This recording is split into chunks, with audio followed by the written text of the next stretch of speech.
Hey, OLFMs. Welcome to another edition of the Pandemic Paulcast. It's been a long time since I've done one of these. If you're new to Open Learning or new to TRU, these are a series of videos that I started back in March 2020, in the days after we moved to lockdown, as a way really to keep OLFMs up to date about what was happening with that transition. As you may know, we had all of our courses were based around in-person exams delivered on paper primarily, and we had to switch all 400 plus courses to online exams, and that was a major process, and that was one of the things I was keeping everybody updated about. But I started doing those every day in March 2020. We did 50 consecutive days of those videos. That gives me nightmares just saying out loud.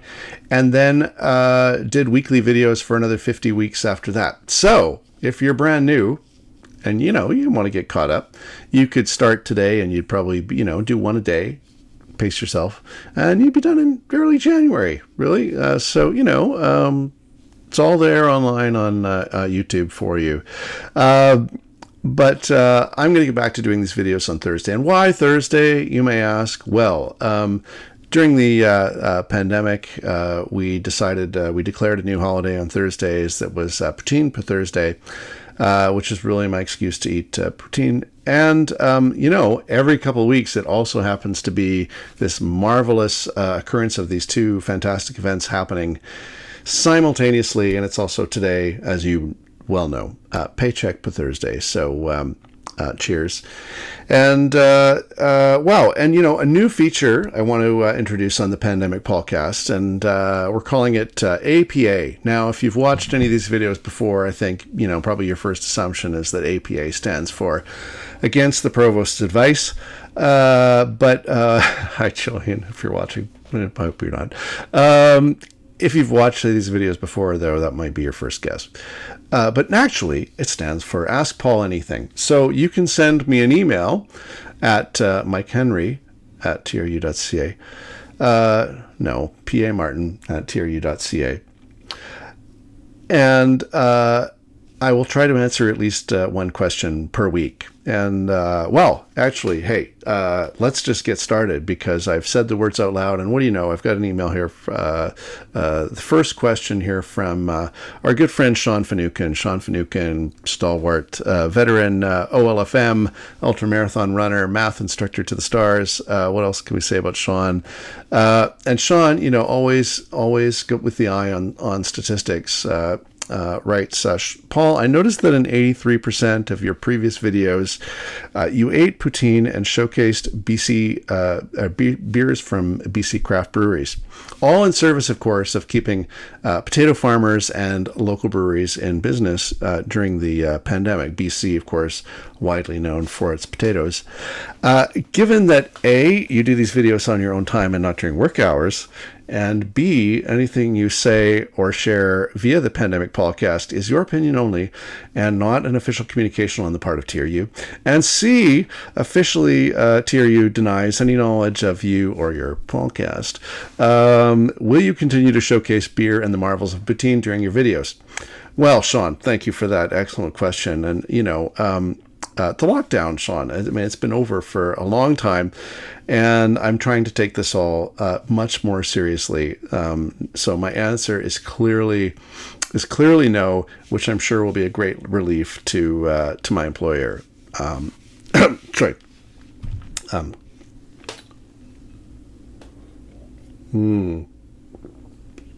Nothing like the What the Fog New England IPA from Slackwater Brewing. Just saying. So let's get to some news items quickly. You will have noticed, probably seen over email, that TRU is introducing multi-factor authentication for students when they're accessing their TRU accounts online. And that is something that you've experienced, of course, already as OLFMs, and staff and faculty at TRU all have to follow this protocol. And it really is a cybersecurity priority for the institution. So if you do have students with questions about that, you can send them to the IT help desk to get help with with their logins and figuring all that out. But really, as you know, it's a bit of a pain at first, but you get used to it, and it's much more secure. Number two, I wanted to mention that if you are, I've had a lot of questions lately about course development. And we are embarking on a huge course development and redevelopment process here at TRU. We've got departments and each school and faculty from across campus submitting their priorities about course development to us. And we have added 3 new instructional designers who are going to be starting November 1st. Shout out to them. And really trying to make sure that we are updating our courses much more regularly and doing more courses than we have typically been able to do over the last number of years. So that's really, really exciting. OLFM's often asked me, well, how can I share my ideas about course development or courses that need revision? And those are suggestions that you can send for sure to curriculumservices@tru.ca or to me directly, pamartin@tru.ca. And I will pass those along to department chairs. And it's important to remember that all of those decisions really get made at that academic department level. These are not decisions that TRU Open Learning have any strong influence over. We don't choose which courses get created. We help make those decisions happen and get the courses implemented and out to you to deliver. But those decisions and all of that curriculum stuff is ultimately controlled by each department. That said, they're always willing to get suggestions from OLFMs, and we are happy to send those on your behalf. And that's probably an easier thing to do for them and for you than having everybody, send a chair of a particular department suggestions and ideas. So please don't hesitate to do that. Send those to me or to Curriculum Services, and we will forward those along. Finally, I wanted to showcase a really amazing resource that has been created by the Student Engagement and Experience team, and particularly Rachel and Alam, who've been working on this under the direction of Matt Dick, who's the Associate Director of Student Engagement and Experience in Open Learning. And it is called Out in the Open. And the address is outintheopen.trubox.ca. And that is really, among other things, a showcase for OL student stories and a calendar of events that OL students can participate in. So we have a monthly, I think, online orientation for students who are new to open learning or who are interested in taking open learning courses. We have a variety of sort of guest speakers coming in and talking about various things. I know the Writing Center was doing one. We've had Brenna from the Learning Technology side of the house talking about, learning tech. Lots of really great sessions for students. And do check that out and pass those along to your students. I think this is a really, really wonderful resource. So please do check that out. And, we just had one on an introduction to library research. Study tips. There was one on September 18th called No Back Row, Student Here, Write and Study Like a Pro, that talked about the writing tutor services and peer academic coaches. So really great resources, and we're just really thrilled to see that happening. As you know, OL students make up over 50% of the student body here at TRU.